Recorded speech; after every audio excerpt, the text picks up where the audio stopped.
Okay. I would like to call the meeting of the St. Louis County Board of Zoning Adjustment to order. The board members present today are Angelia Bills, Chair, and Justin Randall, Vice Chair. The Department of Planning staff members are Debbie Nesbitt, Mel Wilson, Abby Feudal, Ashra Mikra Matalaka, Peter Grine, and Gretchen Arnold. Also on the call is John Burford from the County Counsel's Office. First, I would like to offer into the record the affidavit or of publication pertaining to today's meeting, March 22nd, 2023. The board hereby takes official notice of and admits into evidence on the record the St. Louis County Zoning Ordinance, Chapter 1003, St. Louis County Revised Ordinance 1974 as amended, and Chapter 1004, St. Louis County Revised Ordinance 1974 as amended. Next, I would like to call for a motion to approve the minutes of the previous BZA meeting of February 22nd, 2023. Move to approve the minutes from the February 22nd, 2023 Board of Zoning Adjustments meeting. I second it. All those in favor? Aye. Aye. The motion passes. This meeting is conducted as a teleconference and is recorded. The planning staff will read each request into the record and present technical advice to the board if needed. The petitioner will be unmuted, state their name, and make a brief presentation to the board explaining the reason and hardship for the requested variance. The board will not consider financial hardships. Board members may ask questions to clarify the facts. When the board is satisfied with the material presented, the chairperson will then ask if there is anyone in favor or opposition to the request. To do so, click the hand next to your name. If any comments were submitted, staff will read them into the record. Before a call for the vote, the petitioner may request a continuance in order to bring in additional documentation. The board may also request a continuance to gather additional information or for a visit to the site. Once comments have been heard, the chairperson will call for a vote. At that time, the discussion is ended. No further discussion is permitted. The board will generally make a decision today since there are only two members at this time. If the board's vote is split 1-1, the request will be deemed denied. If a variance is approved, the petitioner has 6 months to obtain the necessary permits or establish the use requested, or the variance will expire. The petitioner or any interested party has the right of appeal to the St. Louis County Circuit Court. This must be done within 30 days of the decision. Paperwork indicating the board's decision will then be mailed to the petitioners.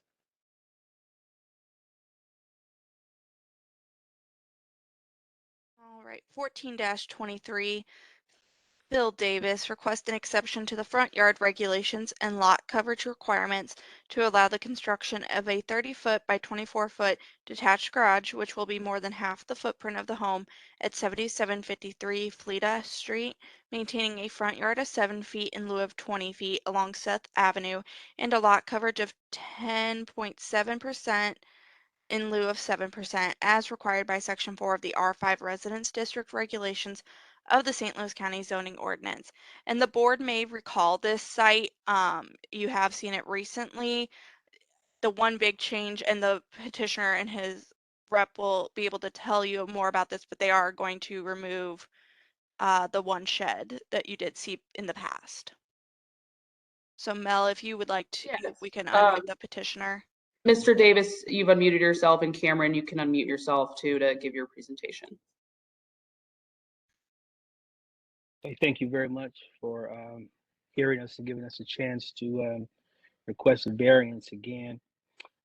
Again, we were requesting a variance for the purpose of constructing a garage that will provide off-street parking, as well as garaging my homeowner's personal property, personal vehicles. We were requesting the variance again because of lot coverage, as mentioned, and we've made some adjustments to our plan to eliminate an existing structure on the property to bring us closer to the lot requirement percentages. And we were hoping that this would be sufficient to give us a variance for the construction of the garage. The garage, of course, serves a couple purposes for us. Of course, it gives my homeowner the ability to park his vehicles off street, which is a benefit to not only him, but also the residents in the surrounding area. That corner of Seth and Fleta is a school bus stop. So in the mornings as well as in the evenings, there's a high amount of congestion on that corner. There's already no parking on one side, well, actually on both sides of Seth, and being able to have a garage that gives him off-street parking just it just eliminates the congestion on the corner, making it, of course, safe for his personal property, but also relieves the congestion on the corner, making it a lot safer for schools, other pedestrians that are picking up their children there, as well as those that are walking. So that's what our goal was, to try to, again, make some adjustments to our plan to get the necessary variance for the construction of our building as it was stated as a 24 by 30. And we would just entertain the board's suggestions necessary to get it done. How many cars does the resident have? There's currently 3. Okay, so he has 3. Mhm. And is there a current garage on the property? No, ma'am, there's no garage on the property. There's an existing shed that's on the property that is a 10 by 12 shed, and we've agreed to make the adjustments to remove that shed to reduce the lot coverage percentage in order to facilitate having the garage built. Yeah. Okay. And it doesn't appear that there was ever any garage on the site. Does that appear to be the case, Mr. Davis? Yeah, that is correct. Okay. Staff, is there any like automatic, they get so much garage space even if it's I don't know. Is there Don't any? believe so. Okay. The zoning ordinance requires, spaces for each dwelling unit and that they have to meet the parking setback. But other than that, there aren't any other regulations or Okay. provisions.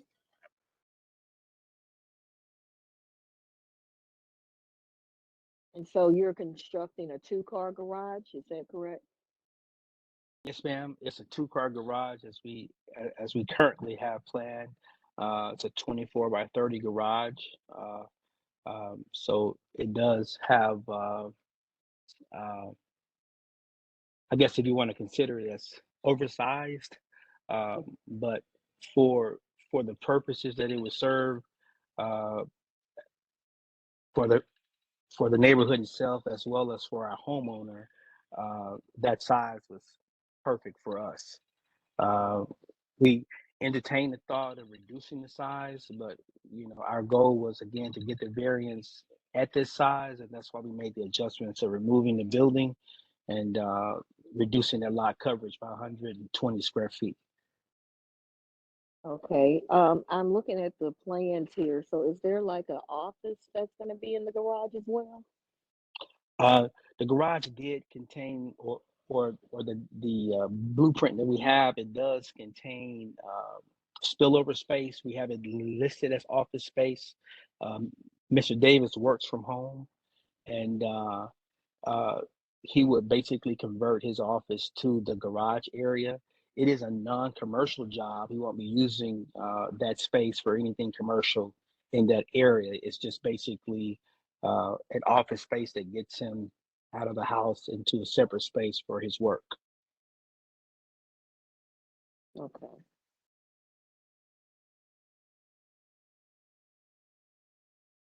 And how much, how much square footage is that actual office area that's in there in the Uh, garage? the actual office space is 10 by 24. So we're looking at 240 square feet. Mhm. Okay. Justin, do you have any questions? Any others? I don't think so right now. Okay. Is there anyone here in favor or opposition? We have one attendee. Let me unmute them and see if they're here for this petition. If you've joined the video conference, IJ Williams, are you here to make a comment on one of the petitions tonight? No comments on either petitions. Okay, thank you. Mm. And then I don't see anyone else. Okay. What is the square footage of the house itself? The actual square footage of the house, I think, according to the blueprint. Phil, can you answer that question? I have that information here. Yeah, if you have it, I would trust that. I don't recall the Okay. square. Let's see, one moment. The county records have the ground floor area, so the footprint at 974, and the living area with the other stories is 2100. Okay, That sounds right. Yeah, that sounds right. Yeah. Okay. So the upstairs is bigger than the downstairs? Well, the interpretation about the, why they have to seek the variance is because the building is more than half the footprint of the home, which is Right. that, right? So there's more livable area on top of that in the second story, and, I don't know if it's just double, but the total living area is greater than the footprint. Right. So it's a 2-story or 1.5-story house. Yes, ma'am. Correct. You have any other questions, Justin?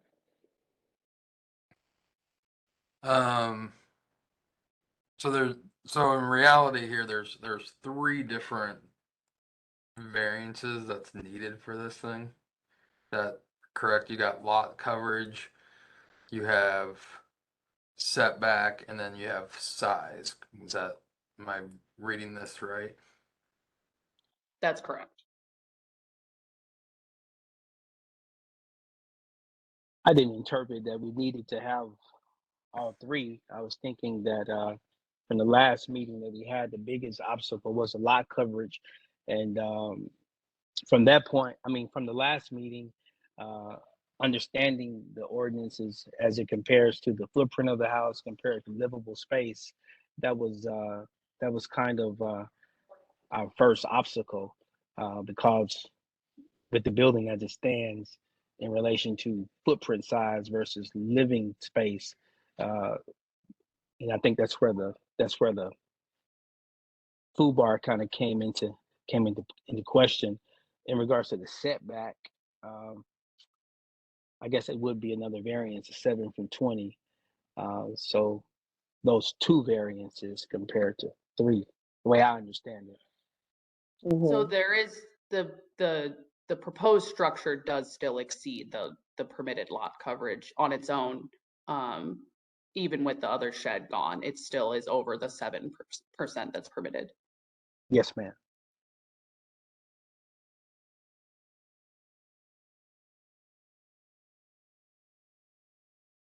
Okay. So the only adjustment we're asking for is the lot coverage then, or is it the lot coverage and also more than half of the footprint? It is still more than half the footprint of the home. It does still exceed the lot coverage and is in one of the front yard setbacks. Okay. Justin, do you have any more questions?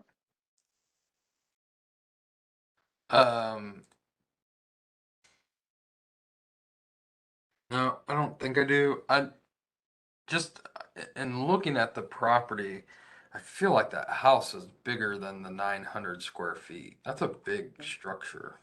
It is. And I the assessor's I think- record may not be perfect. Yeah. Yeah, if we can go back to the picture that shows the house. Whoops, there.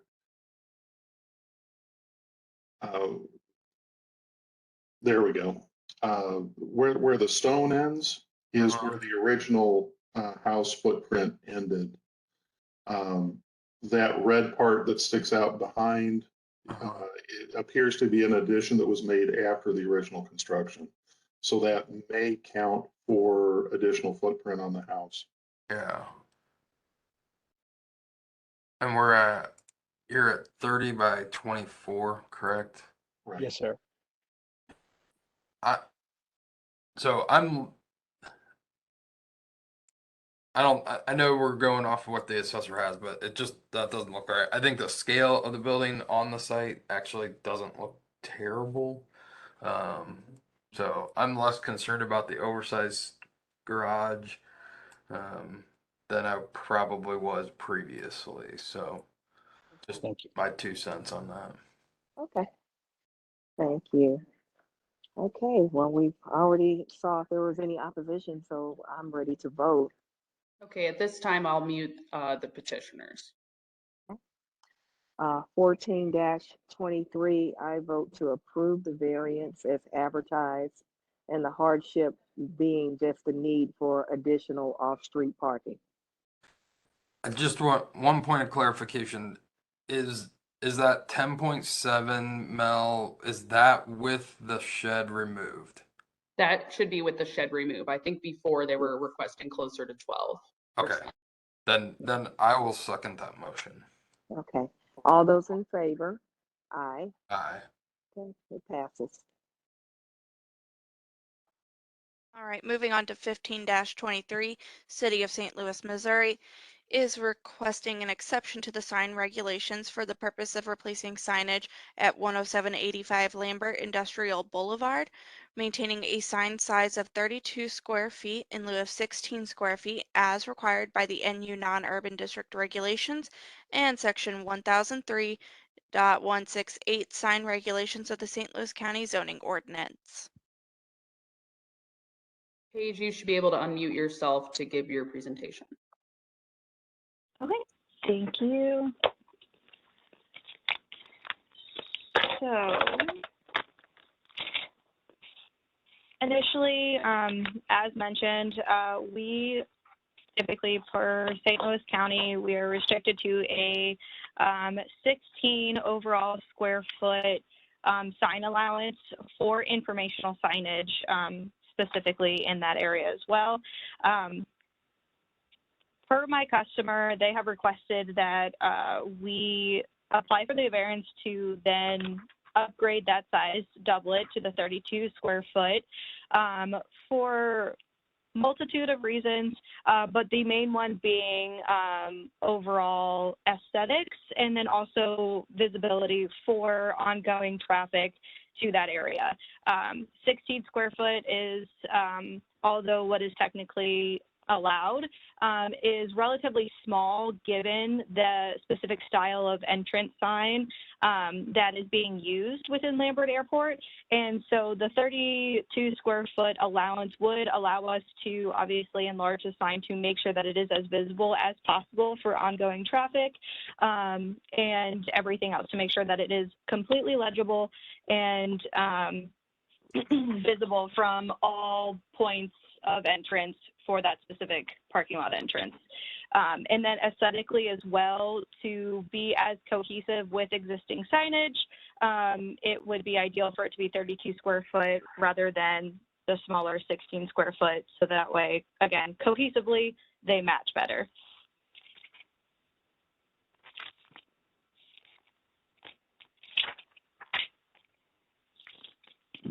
Exactly where is this sign going to be? You may have said this already.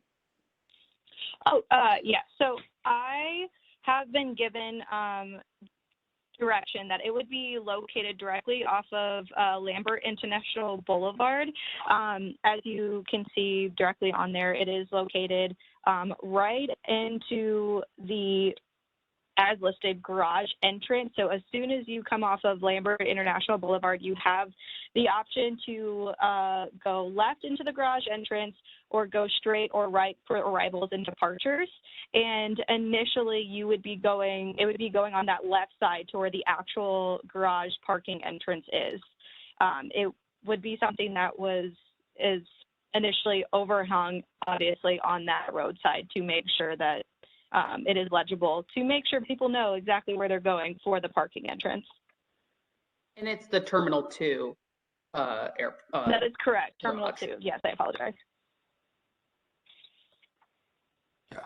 Anything to make it more easier to see where you're going. That's always a congested area. Yes, and personally, based on my own experience, especially on Terminal 2, I made a lot of incorrect turns going through that facility. So having a larger lit manufactured sign to be able to better direct people is initially what they're going for.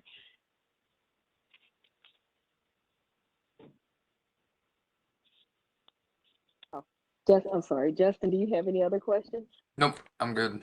Okay, okay, is there Okay, anyone? Oh, Yeah, sorry. That's okay. Is there anyone here in favor or opposition? Just the same attendee who said they had no comments. Oh, okay, wonderful. So I will mute Paige for the moment.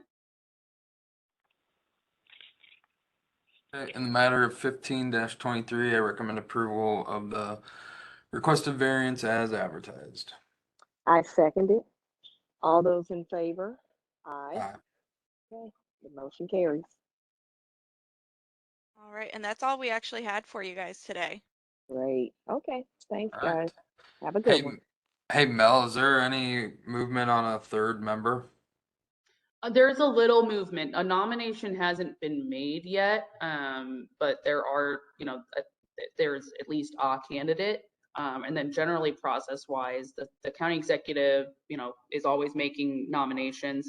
And then the council has moved to having a monthly, I think it's a committee of the whole where they hear from all those appointees and then take an action. So there's still some, process left, but I think it is sort of moving along. Cool. Very good. Sounds great. Okay, take care, guys. See you in 2 All right. weeks. Thanks, guys.